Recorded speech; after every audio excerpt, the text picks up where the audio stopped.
I'm Julie Zenner along with Dennis Anderson, and here's what's coming up on Almanac North. Meet the new Chief Public Defender in the 6th Judicial District, the first Asian American named the position in Minnesota history. Now that the March 31st deadline has passed, we'll find out how Minnesota and Wisconsin residents fared with the Affordable Care Act sign-up. And we'll look at the proposed new designs for the major rebuilding of Duluth Superior Street.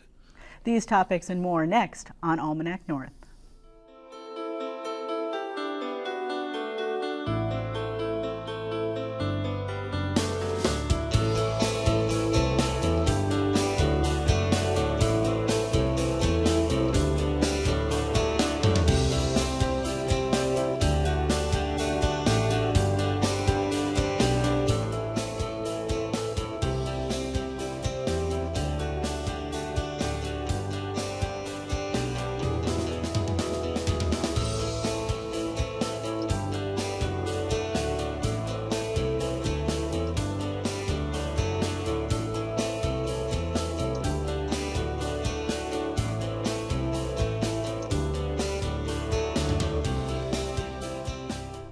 Hello and welcome to Almanac North. Thanks for watching. This week's show was recorded Wednesday afternoon so our crew could prepare for this weekend's broadcast of the symphony. And we're going to have more on that a little bit later, but now, Denny, why don't you introduce our guests? All right, thank you very much, Julie, and welcome everyone. For just the third time in 50 years, Minnesota's 6th Judicial District has a new Chief Public Defender. Fred Friedman retired on March 31st after 28 years at that post.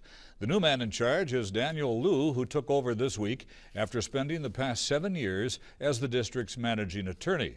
Welcome and thanks for being here. Big shoes to fill. This must be an exciting week, Dan. It's been an exciting week. The shoes are big to fill, but I've said to too many people, I am never Fred Friedman. So for people who aren't really familiar with the position, what is your role going to be as the Chief Public Defender? My job is to manage all services that deal with public defense in our 6 courthouses in 4 counties of northeastern Minnesota. My job, of course, is to retain some of the best and finest staff, ensure we provide very high quality services, but more so, my job as the Chief Public Defender is to each day see if we can change the trajectory of the lives of the folks we meet. Can you tell us a little bit about the size of the staff, what your budget might be? We have 30 lawyers and 10 professional staff. And Minnesota's unique in many ways, but our professional staff include investigators, social workers, paralegals. So we are a full-service law firm for really some of the most important folks in our community, the poor. We have a $2.8 million budget, and we serve, of course, close to 114,000 square miles. Talk about some of the experience that you bring to the job that you think might be helpful in your role. Well, I've been real blessed to have incredible mentors. The Chief Public Defender, Fred Friedman, being among the giants. And that experience I bring is I've had an incredible opportunity to work urban and suburban. I worked 5 years in our St. Paul office. And I've had the great benefit of working in northeastern Minnesota since 1996, trying every imaginable case and working in all 6 of our courthouses. So Dan, will your job continue to be that of a trial attorney as well as to try to get money from the state? Well, I will always remain in the courtroom. I've committed to so many folks and to myself that I will carry a case, if not more, in each of our 6 courthouses. I want to continue to serve clients on a day-to-day basis. Who's typically a client of the Public Defender's Office? Folks who qualify for the Public Defender are folks who are just under the poverty line. The classic threshold is someone who's bringing home just under $200 a week. So it's folks living in poverty. And how do those cases come to you? Do they actually apply to have public defense, or are they referred to you through the system? Folks who are charged with a crime make a first appearance in one of the 6 courthouses in our district, and at that time they're given an opportunity to make application for the public defender. A judge ultimately decides if you're eligible for the public defender, unlike other places. Judges look at the financial eligibility and make the appointment. Is there a difference in the justice system for the poor? Is that a fair assessment? I think it's a very fair assessment. Our job is to ensure that we balance the inequality.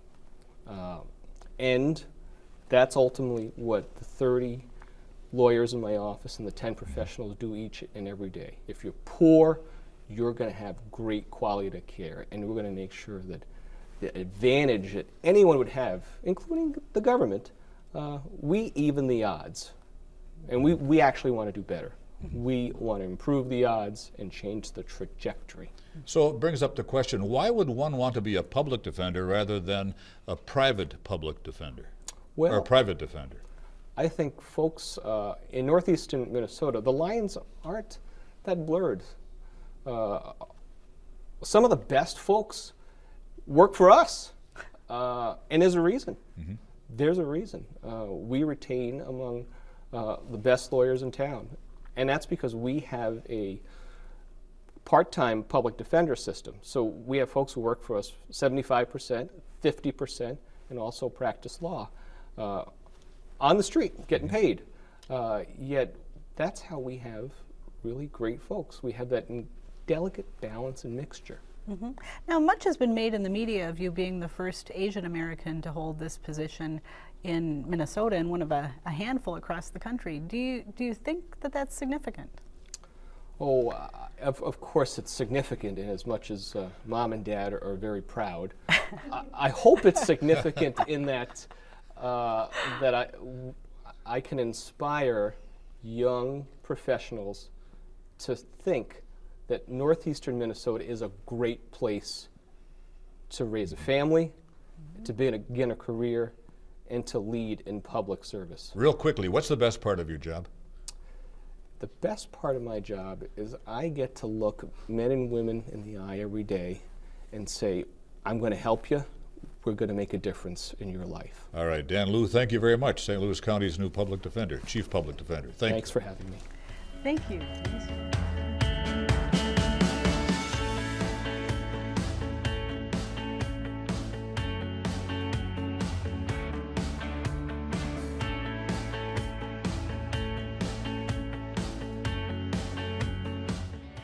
Now, let's dig into our news file archive for a look at what was making news 25 years ago this week. Channel 3's TV studios were transformed into a reception hall over the noon hour today. Personalities from decades gone by came back to celebrate and reminisce. Familiar folks like Dottie Becker, who hosted the afternoon talk show Town and Country. The man who anchored Channel 3's news for nearly 2 decades, Earl Henton. And yes, even the one and only Mr. Sports in the Twin Ports. In those days, you know, we had 15 minutes for the news, weather, and sports. Yeah. So each second was precious. And here, Earl and I, I'm telling you, we're sitting there biting our nails. Yeah. Joel's wrestling with that chair. In those first years, 35 years ago, Channel 3, or KDAL TV back then, broadcasted from the Bradley Building on the corner of Lake Avenue and Superior Street. Veteran broadcaster Bill Kruger was the news anchor when Channel 3 went on the air, but radio and TV newsman Earl Henton took to the anchor desk in the fall of 1954 and remained there for 18 years. Oh, the Bradley Building, we were on the second floor, and I can recall one of the floor people bringing up a pony on the elevator to give away on the kids show, and a fellow by the name of Herb Taylor doing Mr. Tolliver, and Eddie Williams and his music. We had a lot of live stuff in those days. I think of the originators of the station, Dalton LeMessurier and Odin Ramsland and Bob Detman. The three were a manager, a salesperson, and an engineer, and they were very talented people, and I think they got us off to a good start. Happy 35th anniversary, Channel 3, and may there be many more. Darren Danielson, KDLH News.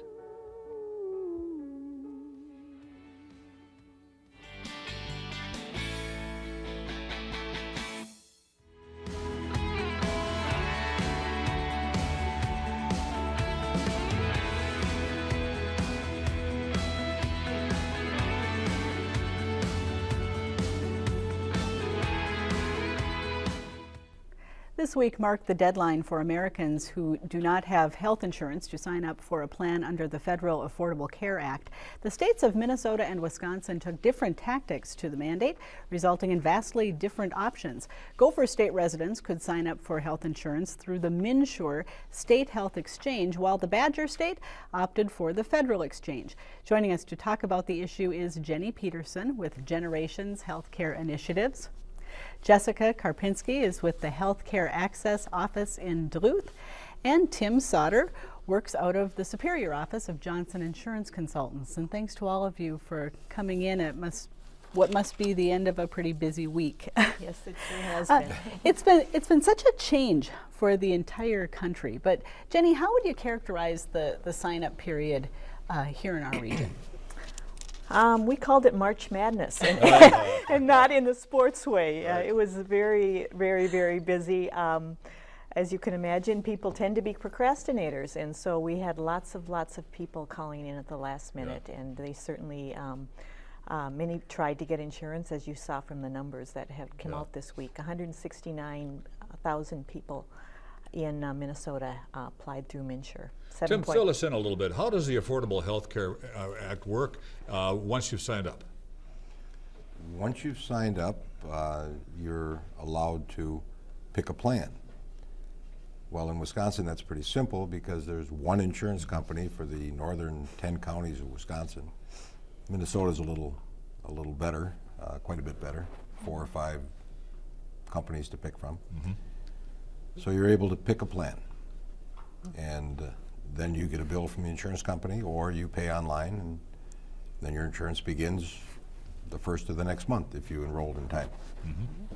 Jessica, talk about that surge in people trying to sign up, because you were right on the front lines of this whole thing. And how prepared were the local folks to handle all those procrastinators who came in at the last moment?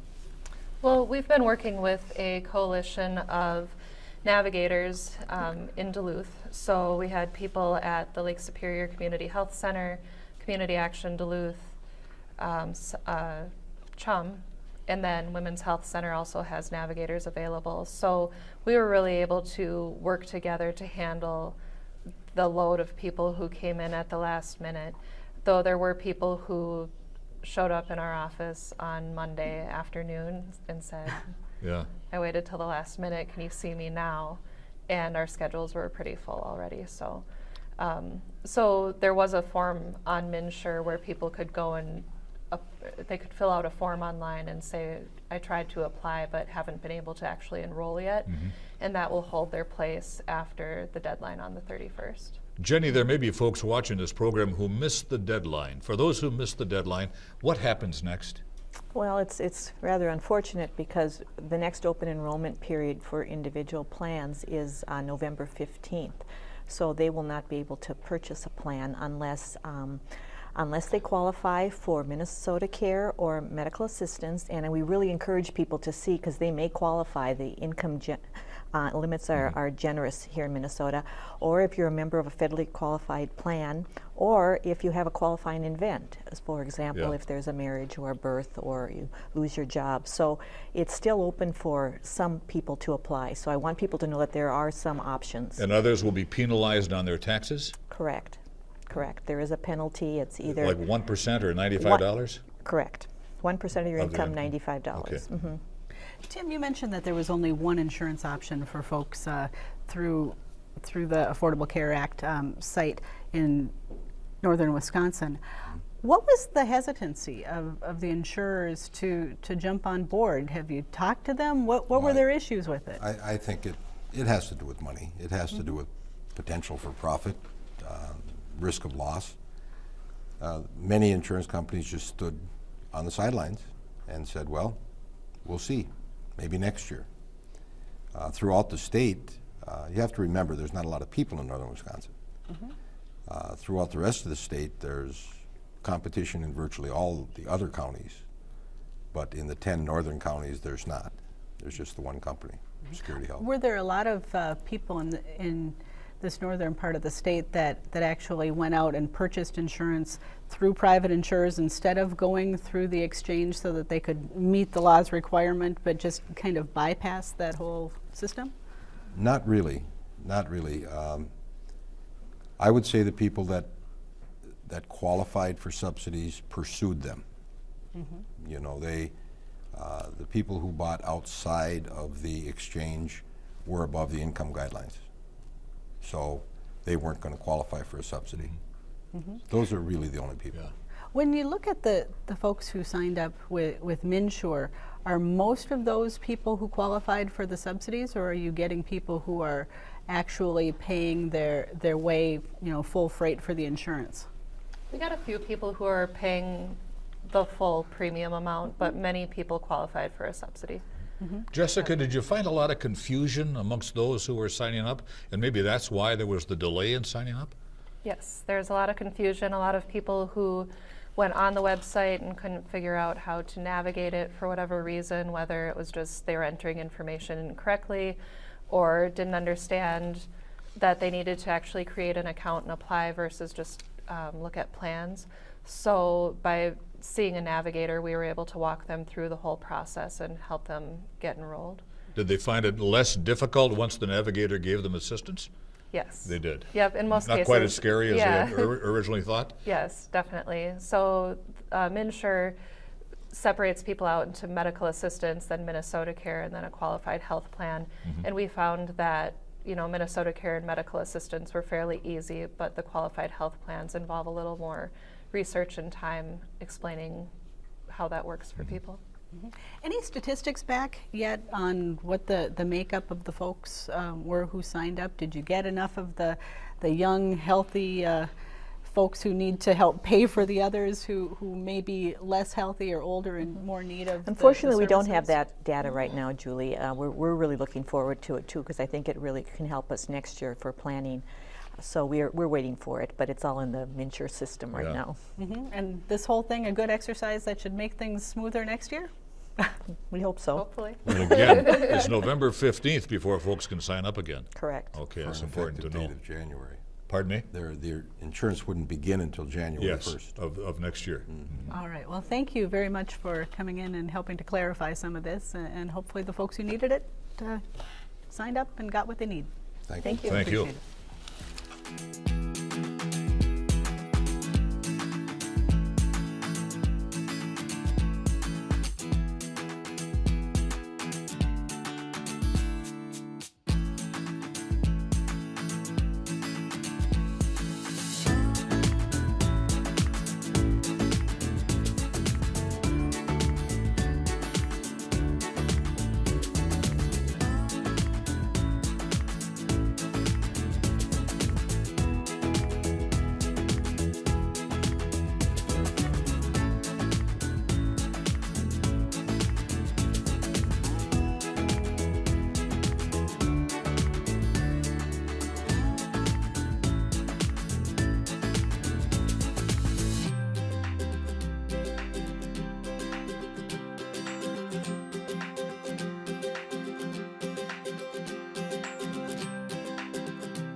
In the mid-1980s, Duluth's downtown Superior Street was rebuilt using nearly 4 million bricks. That street surface is at the end of its lifespan and needs to be replaced, and the city is in the middle of planning that replacement and redesigning the downtown streetscape. An open house this week gave the public an opportunity to see the plans under consideration.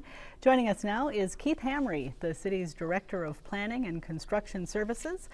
And Brad Scott is an engineer with LHB, the city's consultant on the Superior Street project. And thanks to both of you for coming in. Thank you for having us. Keith, the process has been going on for over a year now. Where are we in terms of the planning for Superior Street? Well, where we're at this point, we're planning on 6 public meetings. This was the 4th public meeting that we've had.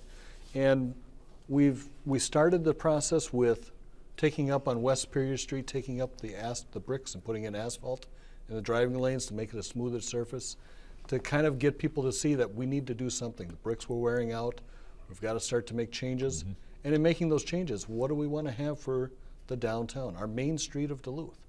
You know, in the 80s, we did the bricks. That was quite a momentous change for us. and really reshaped our downtown, reshaped our attitude.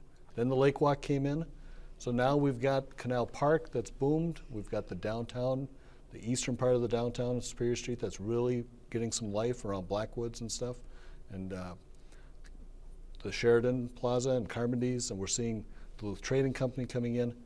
A lot of activity. So we want to see, as we move forward, how do we build on that activity? Yeah. Brad, the bricks lasted 30 years, long time. Was that longer than anticipated?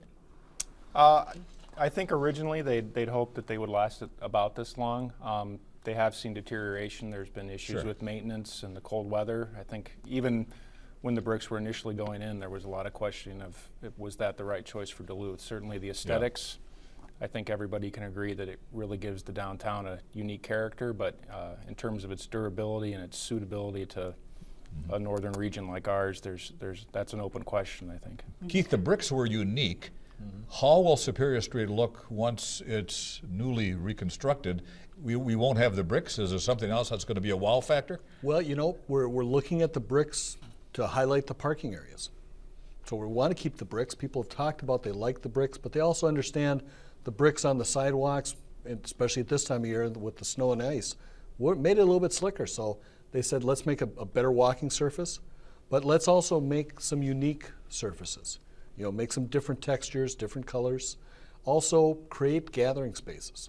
One of the things the public has said to us is we'd like to have some space to just enjoy Superior Street or enjoy some of those different activities like the North Shore going in. As we redevelop that, that's going to be a wonderful performance venue. People will want to gather around that. Minnesota Power's Plaza there. The connections to the Lake Walk. People don't know how to find those real well. That's part of our planning process too, is how do we open up those access points to the lake?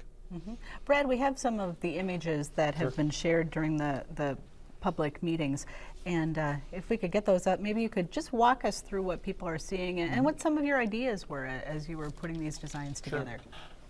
Well, at the last public meeting, we came forward with 4 options, and through the input we got from the public, we came forward with 2 options. So the one you're looking at here would be representative of what we called the spine concept. It focused more on keeping Superior Street a destination, but increasing the connectivity that Keith was talking about with trying to get people to places adjacent to Superior Street like the Lake Walk. The notable thing that I think people would notice here is that this concept didn't use diagonal parking. It used a parallel parking scheme, a little wider lanes to provide some accommodation for the cycling traffic. Could that mean less parking downtown? In general, a parallel parking scheme could result in less parking than diagonal parking. So we definitely heard that at the meeting, that parking was a real priority for retail particularly, and the on-street parking being extremely high value. So this concept is from the other one. It's called the district concept. Now it focused more on the street as a destination, creating those gathering spaces in the gray areas at the perimeter. One of the things that I think people reacted to real positively, there was a real call for parking, but there's the option of creating these flexible gathering spaces. So for instance, in some communities, they've used seasonally diagonal parking areas to create plaza areas or areas where you could have some festival space. So that's an ongoing concern. So this one shows a little bit about the surface textures that Keith was talking about. So on the left, you could see we might choose to use brick or a precast concrete paver that would replicate that look and feel. The darker gray area would be an amenity space, and the gray area back towards the building would be more of your traditional pedestrian concourse to try to let people keep moving through the corridor.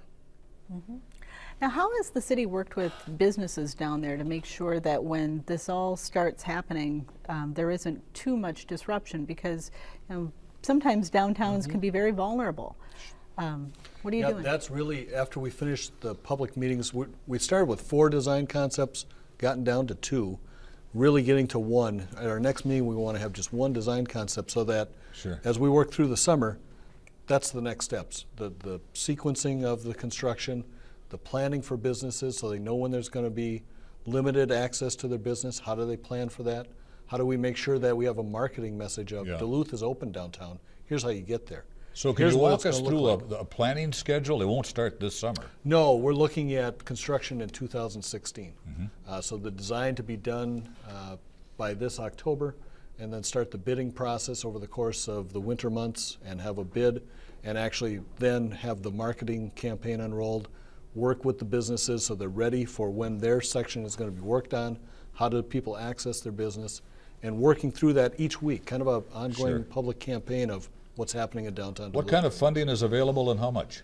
Well, we're talking about municipal state aid funds, which is an allocation the city receives, and we're looking at about 15 to 16 million has been a very, very preliminary estimate. It may be more, we're not sure yet. It depends upon that design component. And so we're talking about, we're going to be looking for a lot of sources. And are you finding that people are excited about these concepts and some of the amenities that they might offer? Absolutely. I think, people are a little trepidatious about what the construction impacts can mean, but I think they really see it as an opportunity to create some new opportunity for Superior Street and move it forward. All right. Well, thank you very much for coming in and Thank you, for gentlemen. giving us the update. Appreciate it.